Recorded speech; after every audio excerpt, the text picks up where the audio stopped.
Amém, galera? Abram suas Bíblias no livro de Atos, capítulo 28. Atos.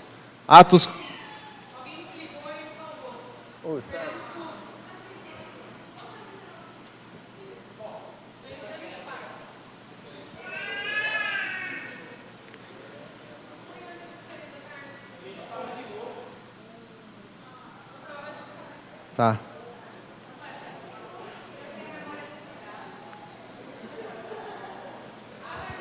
Atos capítulo 28, versículo 28, por favor.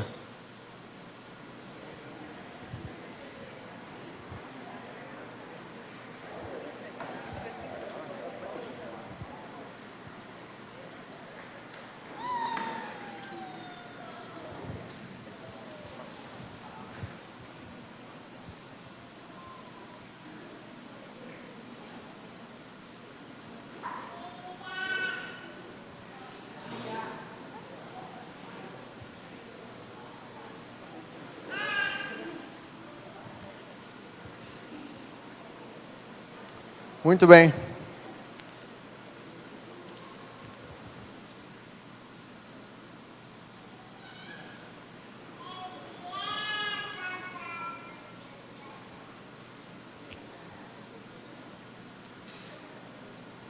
Amém? Todo mundo encontrou? Começando aqui, versículo 28. E Paulo terminou dizendo: pois fiquem sabendo que Deus mandou a mensagem da salvação para os não-judeus, e eles escutaram. Depois que Paulo disse isso, os judeus foram embora, discutindo com violência. Durante 2 anos, Paulo morou ali numa casa alugada e recebia todos os que iam vê-lo.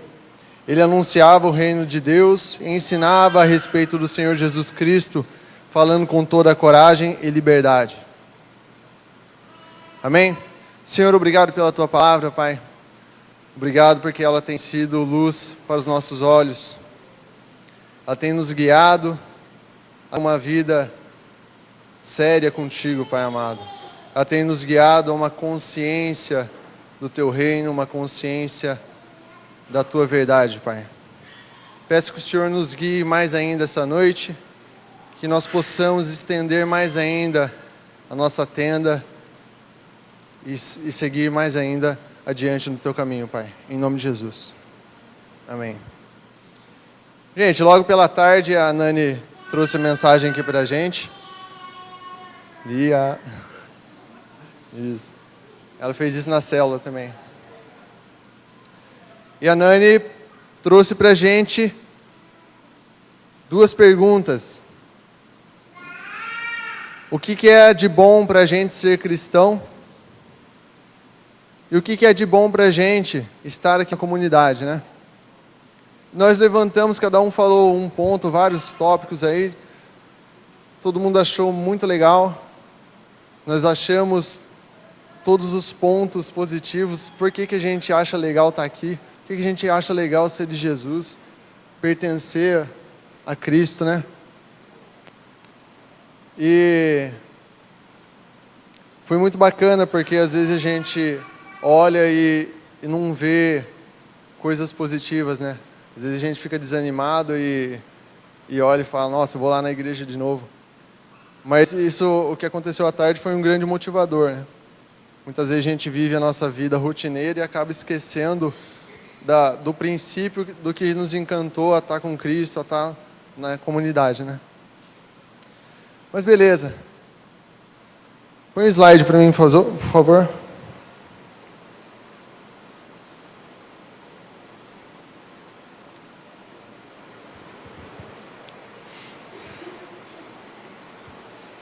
Ok. Pode deixar que eu mexo daqui.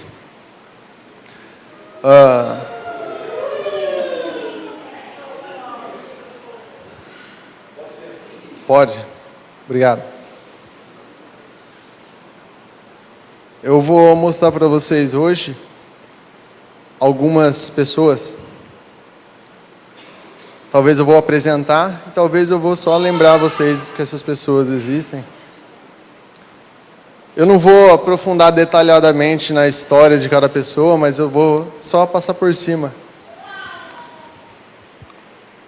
E vai ser muito bacana. Não se preocupe com detalhes, tá?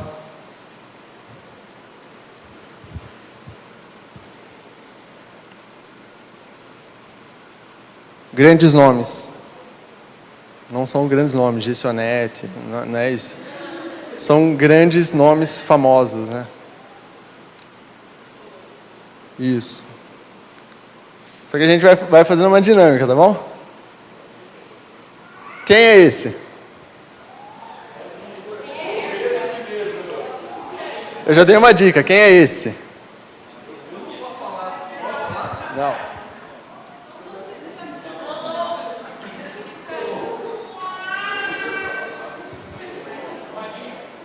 Hã? Quem falou?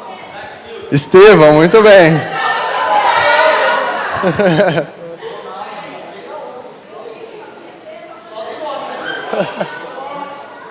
Tá vendo que ele está com uma pedra na mão?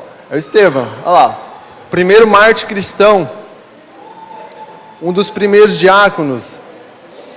Estevão fez parte dos 7 diáconos escolhidos lá. Com muita sabedoria e tal. Esse é o Estevão. Foi o primeiro mártir. Foi o cara que morreu vendo o céu se abrindo, né?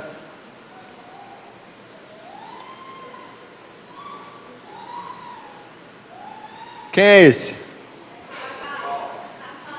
Aquele que está de pé lá, de azul.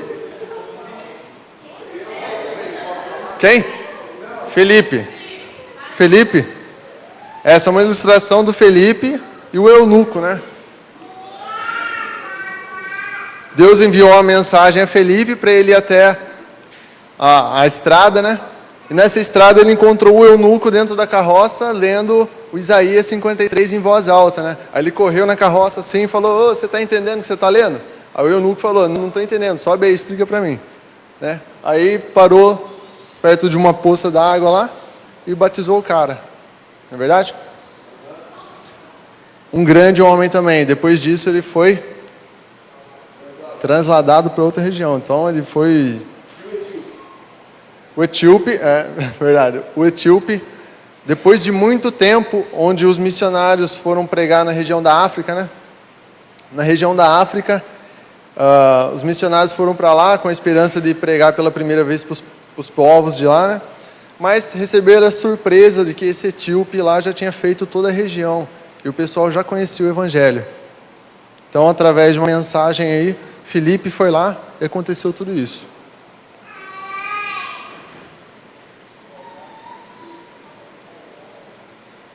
Então, é Felipe o evangelista, né? Não é o Felipe o discípulo, e o eunuco.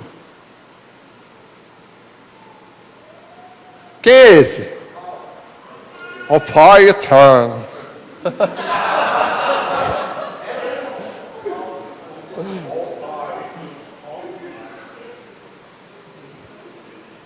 Chuta, gente.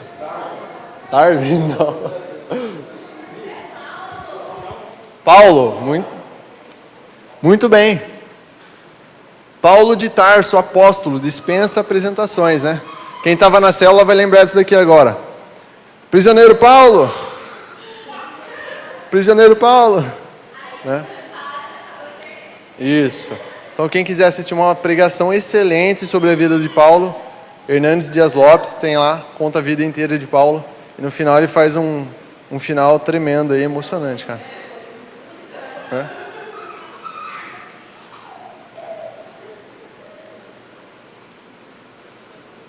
Quem é?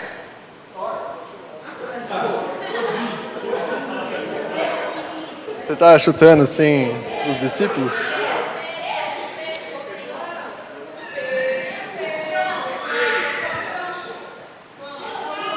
Esse é Pedro. Ó.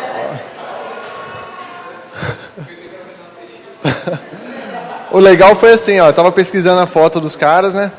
E cada ilustração apresentava o cara com uma face diferente, né? Então o Paulo era um desenho diferente. O único cara que tinha todos os desenhos parecidos era esse cara aí. O Pedro. Apóstolo Pedro foi também o primeiro Papa.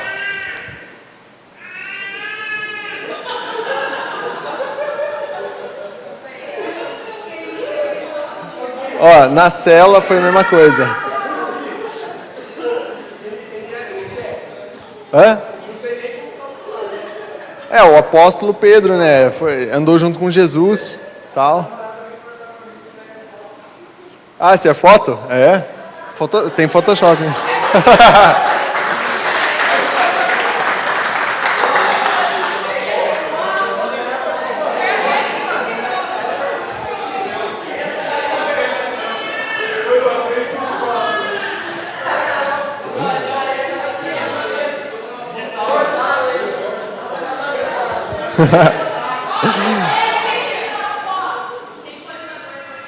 Amém?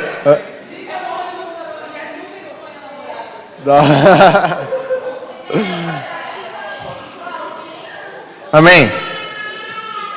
Então, Pedro, ele foi até Roma lá, ele pregou para aquelas bandas lá junto com Paulo, né?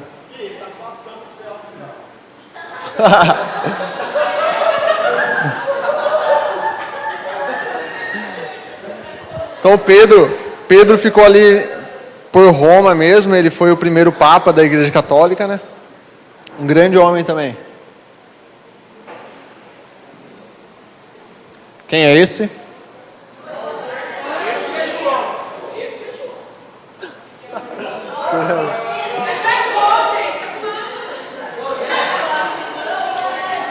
Não.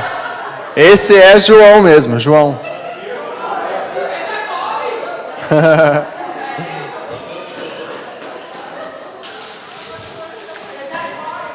Esse é João, o discípulo amado de Jesus, aquele que escreveu a carta de Apocalipse, aquele que teve a revelação do Apocalipse, né? Mas um grande homem. Agora eu quero ver se ele acertar os próximos.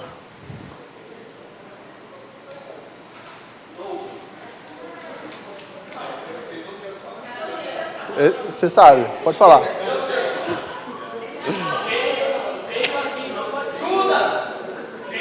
Não. Hã? Calvino?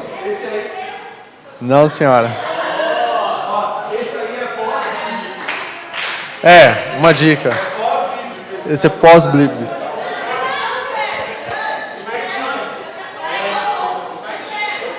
Platão? Ah. Não, gente.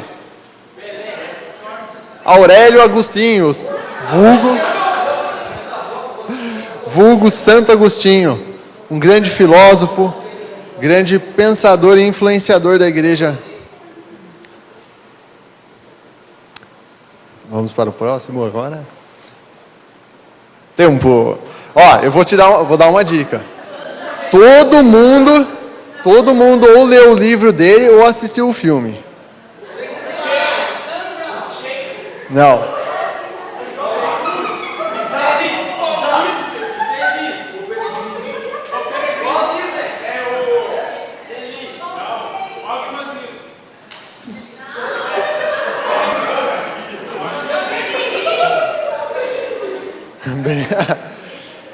Esse daí, gente, Shakespeare.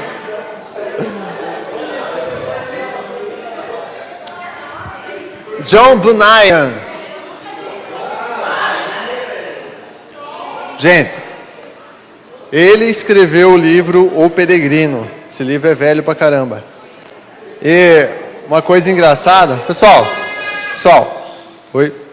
E uma coisa engraçada, esse cara estava preso. Ele passou praticamente a vida dele inteira preso.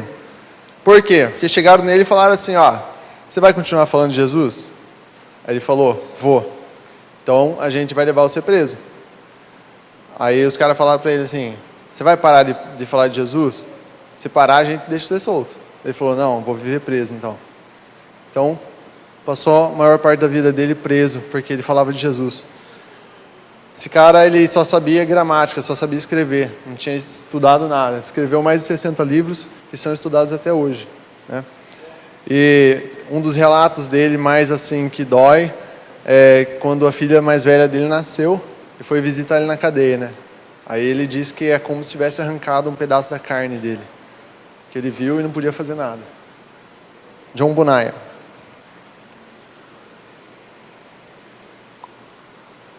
Quem é esse? Você tem que saber, velho.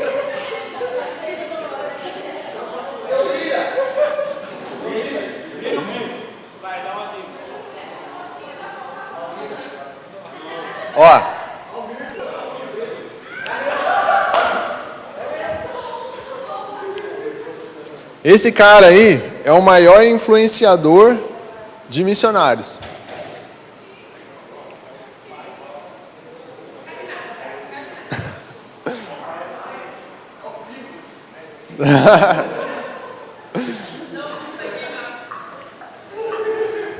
David Brainerd. Esse cara abandonou tudo para pregar lá para os índios americanos. Ele abandonou a vida dele, abandonou a família, abandonou o trabalho, abandonou tudo. E ele morreu com 22 anos de tuberculose, porque ele passava em lugares desertos, ele vivia no meio da tribo mesmo, marcava nada. Ia lá, foi viver com os índios. 22 anos. Tava acabadinho. Já tava.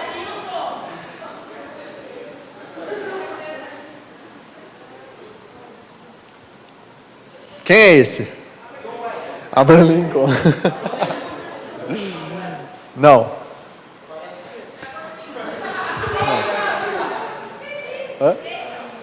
Gandalf, não. Esse daí, o David Brainerd só ficou conhecido por causa desse cara aí, que pegou o diário do Brainerd e escreveu um livro. Esse cara aí, alguém já leu também?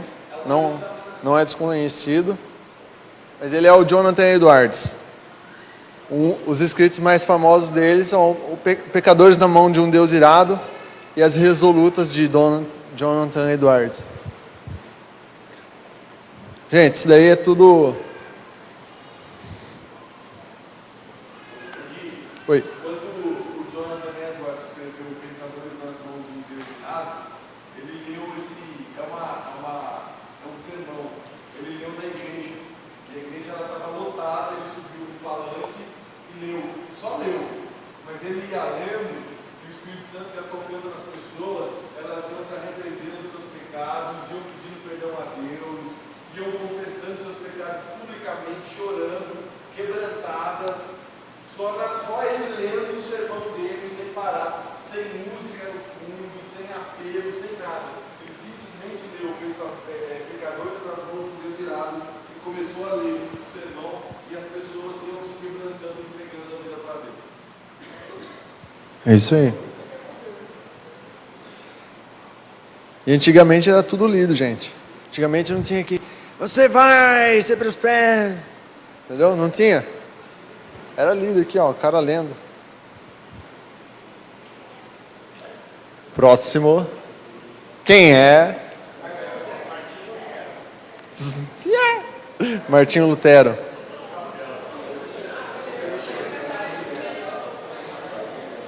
Martinho Lutero, um grande responsável pela reforma protestante. E ele também escreveu as 5 solas. Sola Gratia, que é somente a graça de Deus. Sola Scriptura, que é somente a escritura de Deus. Sola Fide, que é somente a fé. Sola Cristo, somente Cristo salva. E Deu glória, é toda a glória dada a Deus. É muito interessante. Quem quiser, abre lá. Pesquisa 5 solas. É fantástico.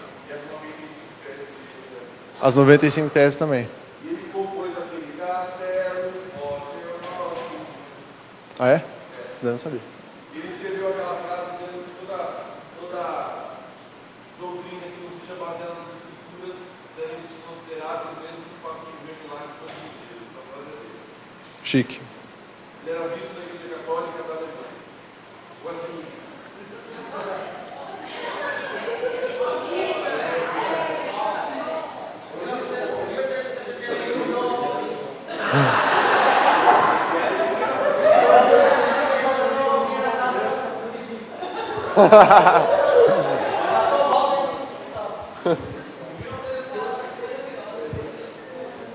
Próximo, quem é esse?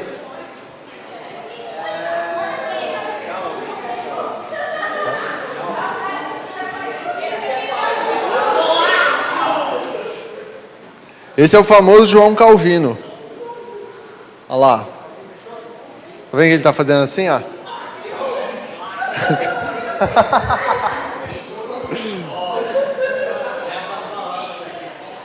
João Calvino também, ele foi importante na Reforma Protestante. Ele tem várias teses dele também. E tem até uma briga Calvino versus Luterano versus... né? Tem gente que fala que é calvinista, tem gente que fala que é luteranista, arminianista. Marcelo é calvinista.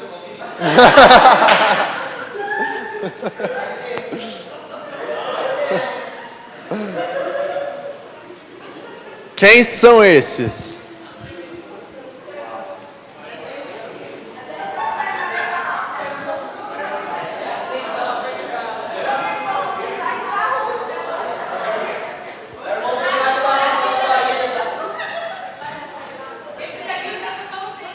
Sim. Jovens moravianos. Quem sabe a história dos jovens moravianos? Levanta a mão. Quem não sabe? Quem não sabe, levanta a mão. Jovens moravianos. Um grupo de jovens que souberam que tinham um lugar onde havia escravos, onde eles não tinham acesso à palavra de Deus. Isso. Aí eles foram lá, conversaram com o dono dos escravos e se venderam como escravo para ir lá e falar da palavra para eles. Entendeu? E aí eu vi, eles se venderam e o cara falou assim, mas vocês ainda têm que pagar a viagem. Aí o dinheiro que a família deles receberia pela venda deles, custeou a viagem deles até a ilha. E aí o cara falou para eles, se vocês ficarem na minha ilha, nunca mais vocês vão sair de lá. Vocês vão morrer lá mesmo assim vocês vão. Ele falou, vamos. Aí no cais, toda a família reunida, eles no navio saindo, a família chorando, um deles subiu na proa do navio e gritou, que o cordeiro receba a recompensa pelo seu sofrimento. E nunca mais os 3 jovens maravilhosos foram vistos pelas suas famílias, nunca mais. Eles foram para a ilha e entregaram a evangelho para todo lugar. Essa foi a última foto deles.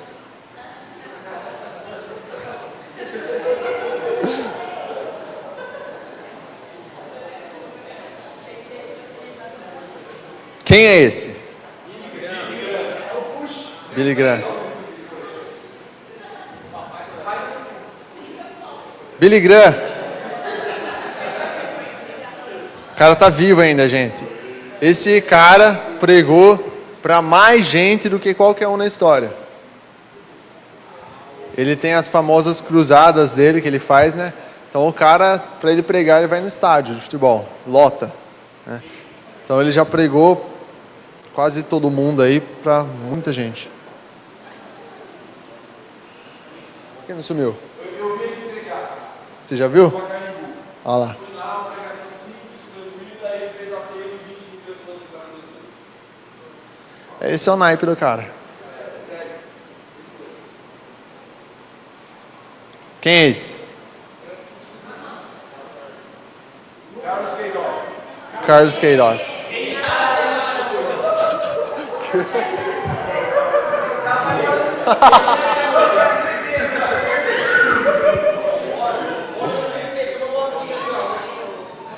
Papai Noel.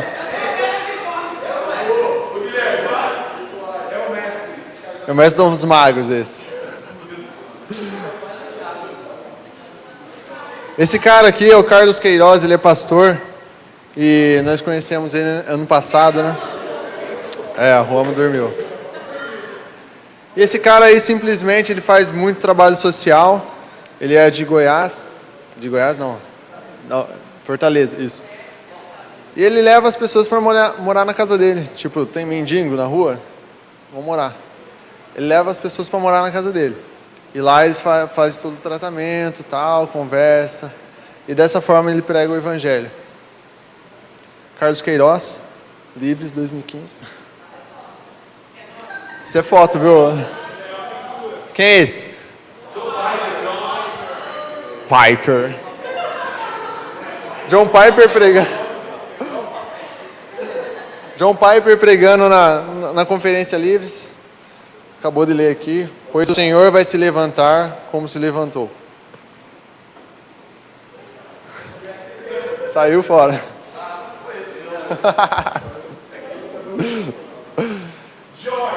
Joy. Esse cara é um pastor dos Estados Unidos. Ele tem uma sabedoria tremenda para responder questões, para lidar com questões da vida. Pesquise, assista os vídeos, leia os livros. Está aí. Próximo.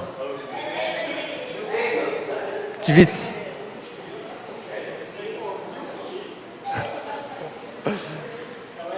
Ed René Kivitz é um grande pregador também, pastor.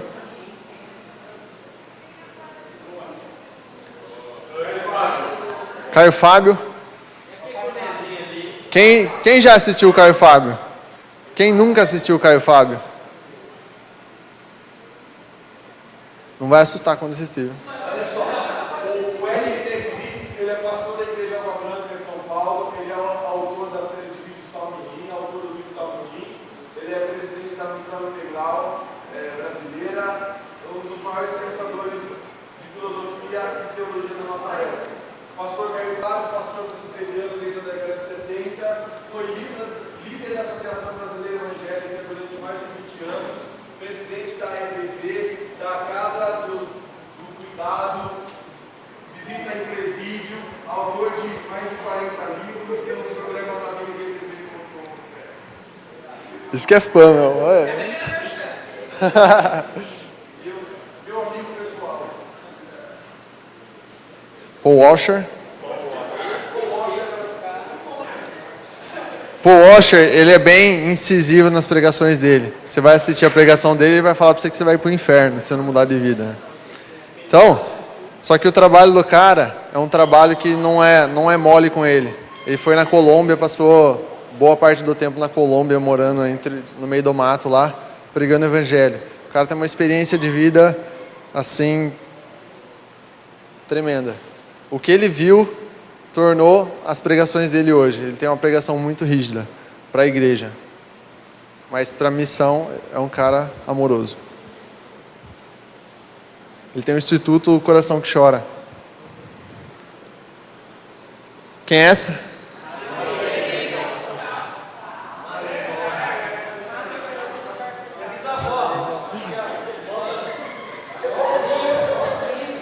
Madre Teresa.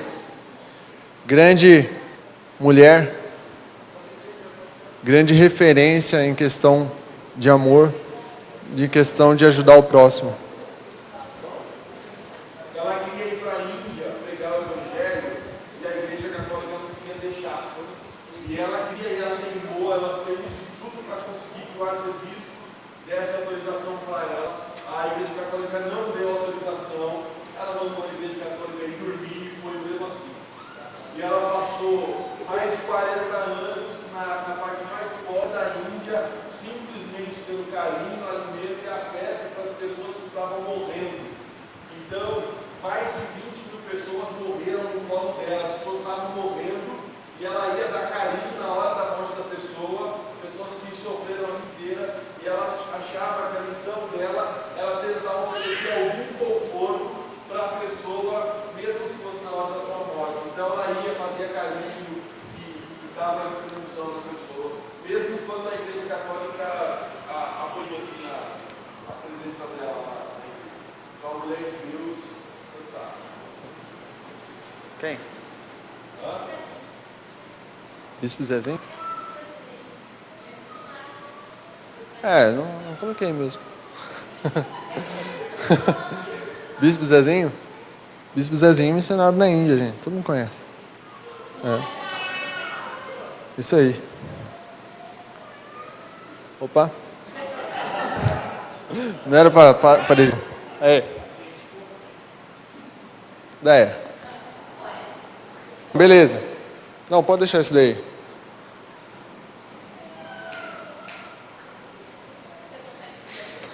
Gente, o que tem a ver isso daí com o versículo que eu li?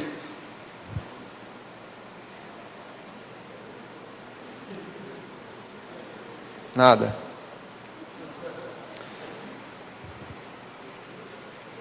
Eu quero agora fazer algumas perguntas para vocês. A primeira pergunta é: qual é a tua obra? Oh, mas tá de brincadeira comigo. A primeira pergunta é: qual é a tua obra? O que você faz? O que você representa? O que você faz com que você coloque todo o seu coração? Qual a tua obra? O que você edifica? Qual a tua obra?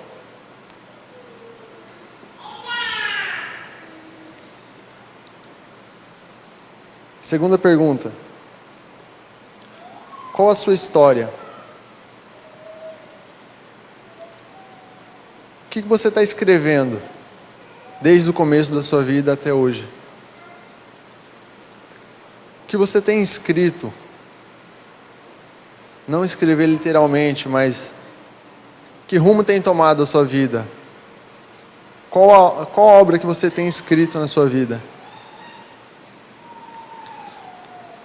O que você faz com que aquilo fique registrado?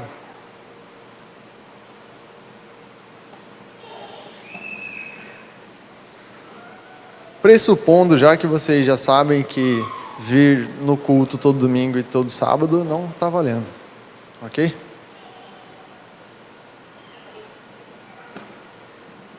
Qual a tua obra? Qual a tua história? O que você vai deixar escrito para as pessoas lerem? Eu não estou falando para você morrer na Índia. Eu não estou dizendo para você ser crucificado de ponta cabeça. Eu não estou dizendo para você ir lá para a África, nem se vender como escravo. Porque aqueles eram tempos que exigiam aquilo. Nosso tempo exige outras coisas. Qual é a tua obra? Qual é a obra que o nosso tempo está exigindo? Qual a história que a gente tem escrito no nosso tempo? O que as pessoas vão ler daqui 100 anos sobre o tempo de hoje, na cidade de Araras?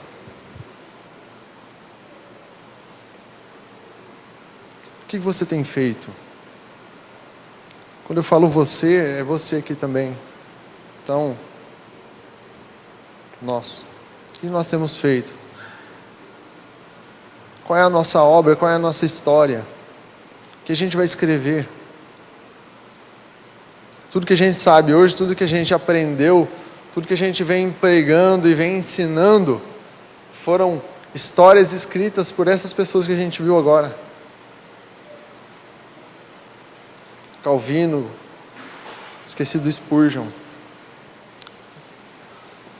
Edwards, e assim por diante. Tudo que a gente vem aplicando na nossa vida hoje foi resultado do que eles escreveram na vida deles. Então, qual é a nossa obra? O que a gente está deixando de ensinamento para o futuro? Vocês estão entendendo? Sabe o que eu vou mostrar para vocês agora, o que deixaram escrito como referência da igreja de hoje. Deia, por favor, prepara o vídeo para mim. Não dá play ainda. Acho que tem... Marcelo, você liga o som lá?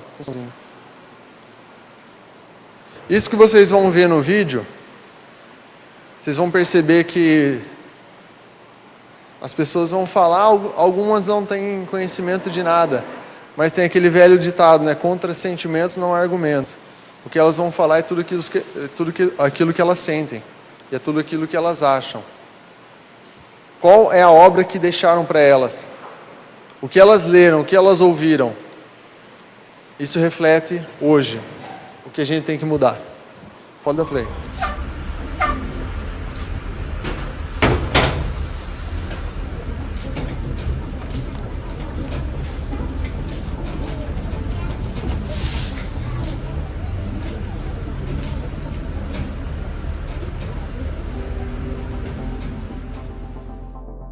Eu acho que a maioria são um bando de alienados, que só veem a religião em si, não veem o cristianismo que tem por trás, não veem os ensinamentos de Cristo, não veem Jesus. Eu vejo o cristão como uma pessoa que tem fé. Cristão para mim é aquela pessoa que procura andar direito, procura ser o mais honesto possível. Os evangélicos falam assim, vai na igreja porque Jesus vai te curar. Mas eu acho que os evangélicos acabam assustando a gente. Talvez um modo melhor de poder nos orientar, né? Aí era mais fácil de atrair mais gente na igreja do que afastar. Eu vejo como alguém que tem um grande potencial em mudar o mundo e que quer ajudar os outros. Normalmente o cristão é sempre mais julgado, né? Não, eu vejo ele uma pessoa sincera, assim. O cristão eu vejo como muitas pessoas, às vezes elas são bem preconceituosas, algumas, e eu não gosto muito disso, por isso que eu não vou na igreja. Uma plataforma para me suster, assim. Faz um mal tremendo para a humanidade. Acho que é uma coisa já ultrapassada. A igreja faz um bem para todos.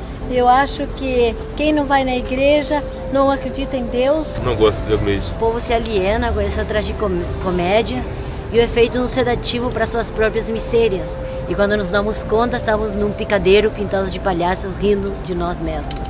A igreja é só uma placa. Aí eu vejo que é muito bom pra gente. Manipuladora. Tem muita coisa errada. Eu sou totalmente contra. A gente vai lá pra aprender. Um lugar pra gente visitar Deus, como se fosse a casa de Deus, entendeu? Parei de ir porque tinha cabelo verde, porque eu tenho piercing, porque eu tenho tatuagem, e as pessoas ficavam olhando e comentavam até que estava errado, que não podia. Então, se vocês não vão me receber na casa do Senhor, do jeito que eu sou, eu não vou mais frequentar.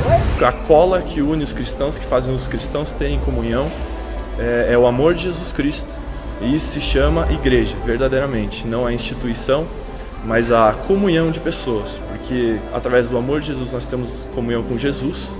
E por todos os cristãos fazerem parte do corpo de Jesus, nós precisamos nos amar.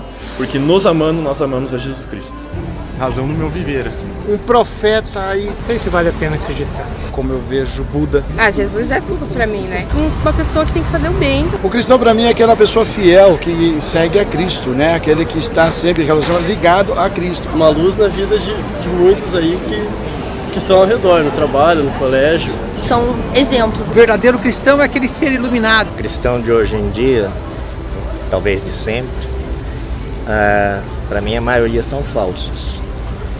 São falsos cristãos. Por quê? Porque às vezes tem a Bíblia toda na cabeça, decorada, embaixo do braço, né? Muitos aí com a Bíblia embaixo do braço, falam uma coisa e vivenciam outra. Então para mim isso é falsidade. Pessoas que acreditam em Deus. Uma pessoa qualquer, uma pessoa normal. O cristão é a pessoa que entendeu e foi atingida pelo amor de Jesus Cristo. Eu acho que quando o cristão entende que ele é Jesus Cristo na Terra, ele é uma pequena parte de Jesus Cristo na Terra. Ele consegue abranger, se relacionar com pessoas e pode gerar mais influência às pessoas que estão à volta dele. Então, para mim, o cristão é a pessoa que aceita Jesus como Senhor e Salvador, que entende o amor de Jesus e com isso ele se torna uma pequena parte do corpo de Cristo. E assim ele pode influenciar quem está à volta dele. A igreja é o alicerce, é a força, é a pedra, é a rocha, aquilo que sustenta você na vida. Como sempre dizem, o corpo de Cristo, né, cara? A casa dos cristãos, mas aonde todo mundo é sempre muito bem-vindo.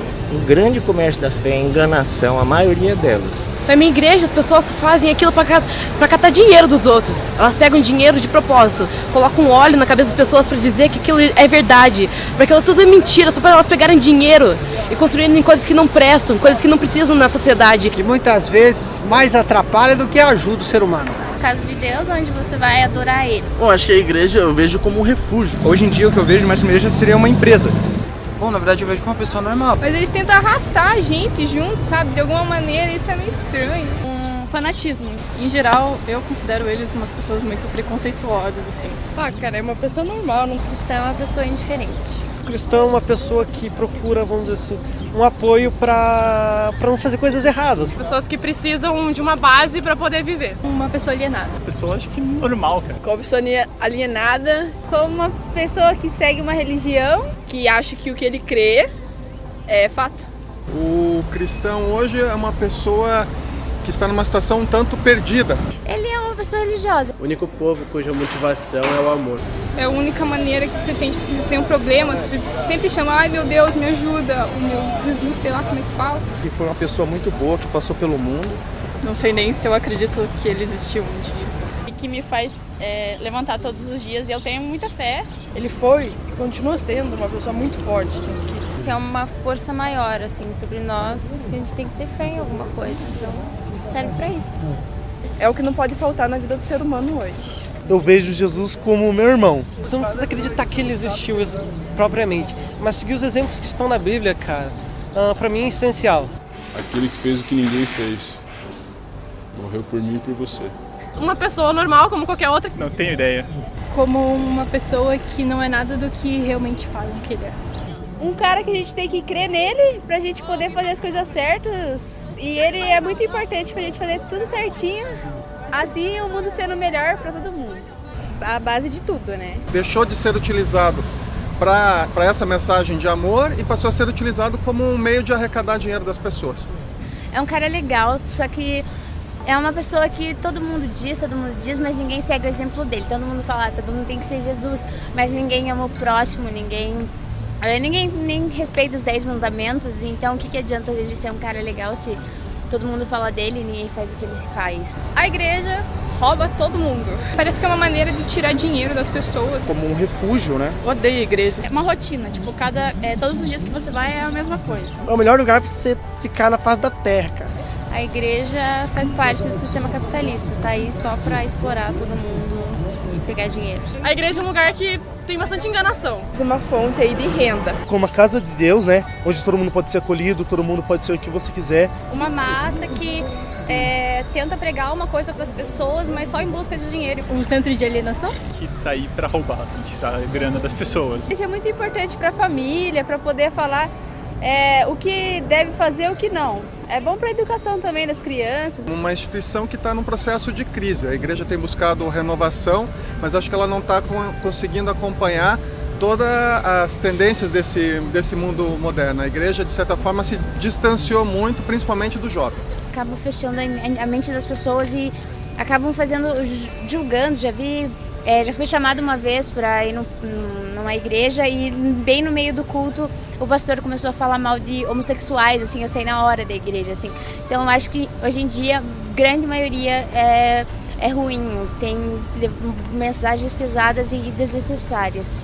Ele foi um cara... Tudo que eu faço envolve ele, tudo que eu penso é primeiro ele, tudo pra mim na vida é primeiramente ele. Crer pra continuar vivendo, né? Jesus eu vejo como um cara muito firmeza. É um cara que tá de braços abertos pra você se você precisar. Jesus é a fonte de tudo. Jesus é a alegria. O único salvador, né, cara? Pra mim, Jesus não existe, nunca existiu. Pra mim, meu Deus, sou eu mesma, eu acredito em mim. As coisas que acontecem na minha vida, eu acredito em mim mesma. Não existe Deus nem pra nada, nem pra ninguém. Tem gente sofrendo aqui na rua, vem te pedir por Deus. Deus não vai ajudar em nada. Bom, Jesus para mim é um modelo universal. Um filósofo muito bacana. Uma válvula de escape para muitos. Uma válvula de escape é uma boa. Bem, fugindo um pouquinho, eu fumo bastante maconha e, cara, eu gosto muito que é uma parada que me faz fugir, sabe? Me relaxa, é uma válvula de escape. Então, assim como eu tenho essa droga, que é uma droga mesmo, muitos têm Jesus, que é uma coisa muito mais simples, muito mais gostosa de ter. Então eu admiro essas pessoas, acho que Jesus, assim, no quesito mais sentimental, é uma coisa muito boa. Eu não tenho muita fé, mas acho uma coisa muito boa, gosto bastante.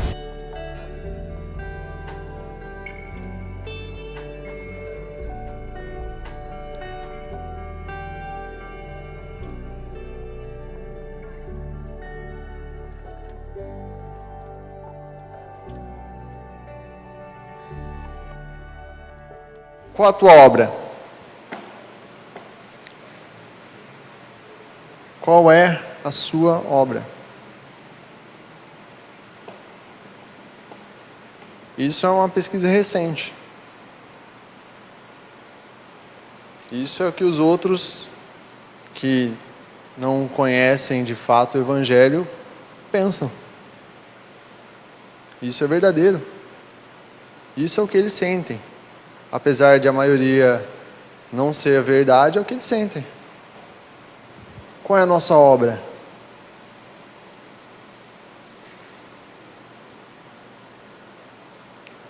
Quero que vocês abram a Bíblia no livro de Atos.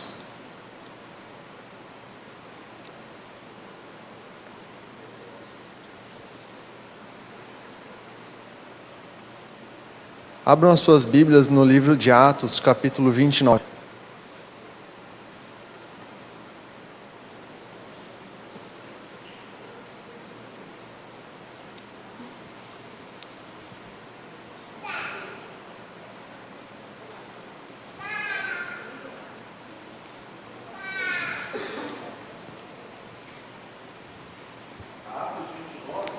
Atos 29. Tenho.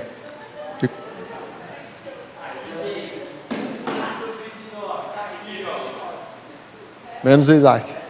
Agora, quando você encontrar o capítulo 29, quando você encontrar o capítulo 29, você fecha os seus olhos.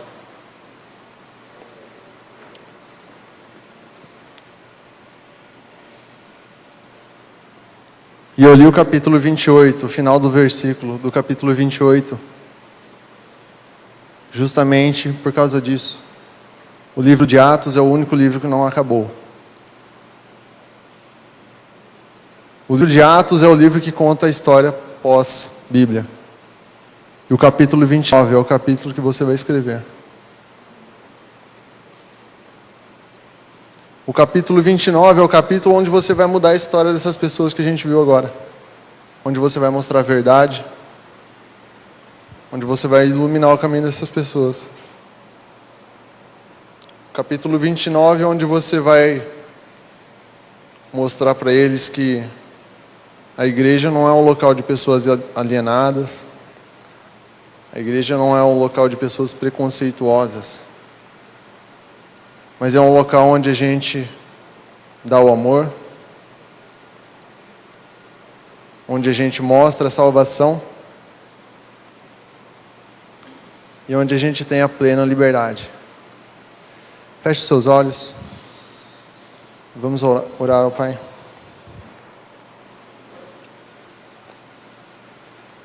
Senhor Deus, obrigado, Pai, pela Tua palavra. Obrigado, Senhor, por o Senhor deixar a gente no ar a Tua história, Pai. A história em que o Senhor começou a escrever com tanta perfeição, com tanto amor e sabedoria, Pai.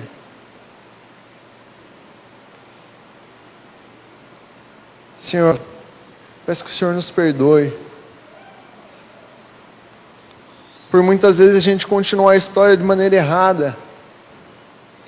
Por muitas vezes a gente escrever outras coisas que não condiz com aquilo que o Senhor mandou. Pai, guarda o nosso coração essa noite, Senhor.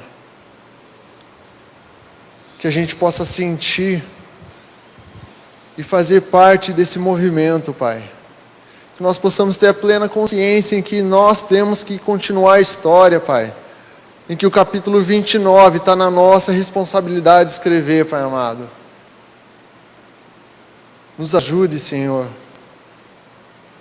Que nós possamos mostrar para essas pessoas que não é nada disso que elas estão pensando, que elas tomaram por base pessoas erradas, escritas erradas, Pai.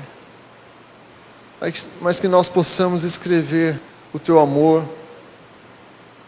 a Tua liberdade. Que nós possamos mostrar que nós não escolhemos pessoas, nós não fazemos distinção de pessoas, Pai. Mas que todos os Seus serão acolhidos com amor. Em nome de Jesus, Pai, nos ajuda a escrever o capítulo. Que cada dia, cada hora e cada minuto, nós possamos escrever e continuar a Tua história, Pai. Nos dê sabedoria, entendimento. Em nome de Jesus. Amém. Galera, é isso que eu queria passar para vocês hoje. Nós temos que continuar a história. É o nosso papel, é a nossa obra, continuar a história. Nós fazemos parte de todo esse movimento. Nós fazemos parte do movimento igreja. E cada um aqui tem uma missão. Cada um aqui tem um papel. Cada um aqui tem uma frase, um capítulo para escrever. Continue a história, escreva. Amém? Isso aí. César.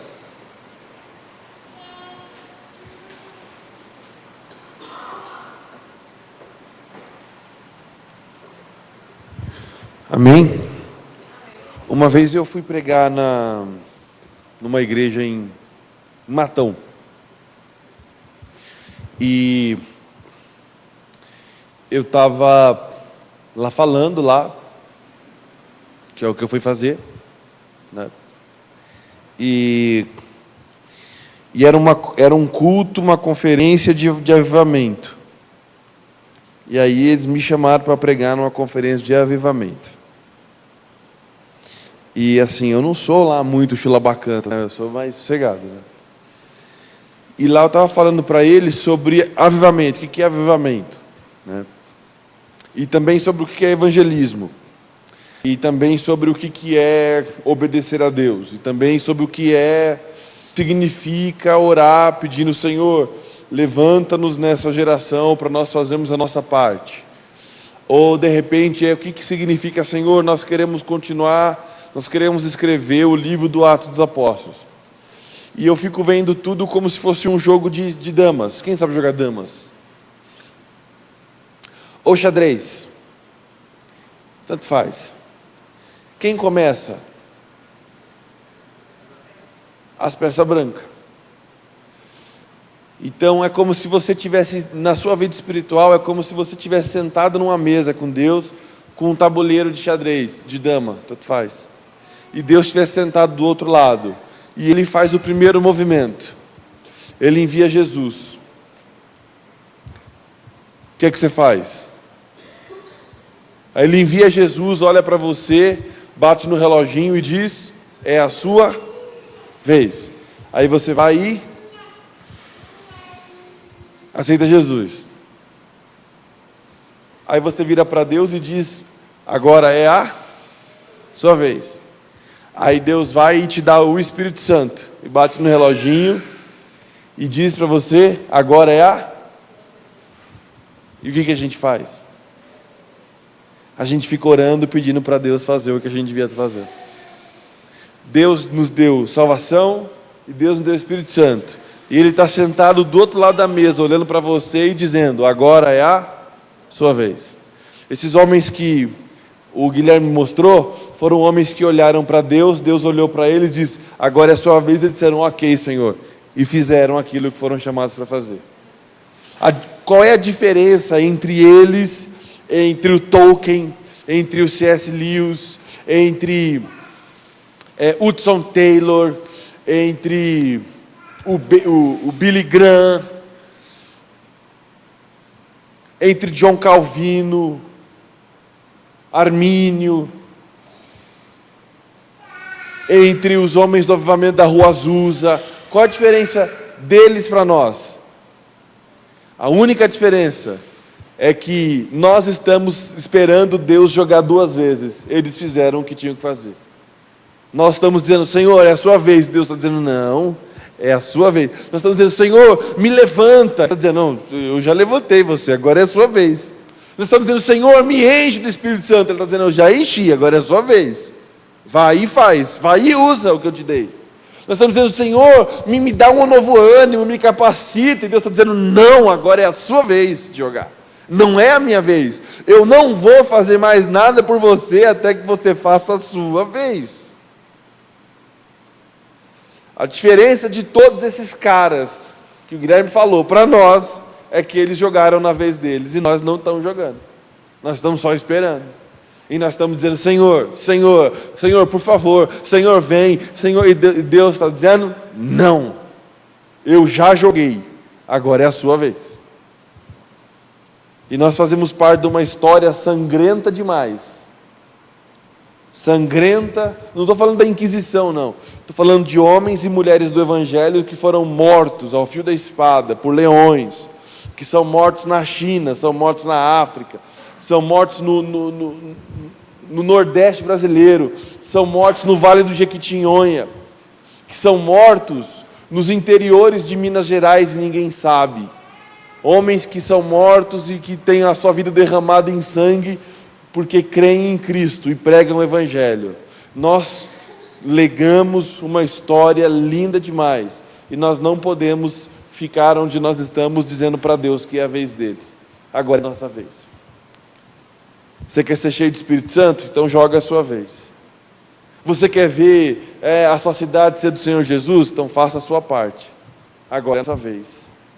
E a mensagem do Guilherme é essa. Qual é a história que eles deixaram? Está registrada até no Wikipédia. Mas e a sua? Está onde? O que é que você está fazendo, né? Então essa é a mensagem para nós hoje. O que é que nós estamos fazendo? Eu venho tocar na igreja. Grande coisa. Grande coisa. O que é que nós estamos fazendo para o reino de Deus?